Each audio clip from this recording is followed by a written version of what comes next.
பட்டு வந்திருக்கா. அவளுக்கு ஒரு கொய்யாப்பழம் கொடுக்கலாம்.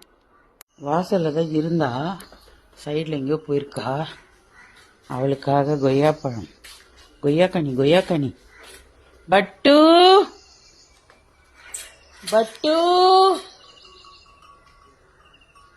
வரா பாருங்க. என் குட்டி செல்ல குட்டி பெட்டு. அவதான் நாய்க்குட்டி மாதிரி வருவான்.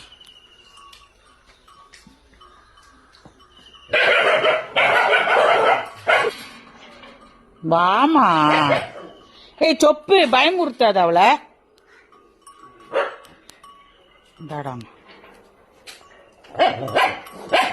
பா, கொய்யாக்கா சாப்பிடுவே நீ சும்மா கத்தின்னு. பட்டு பாய்.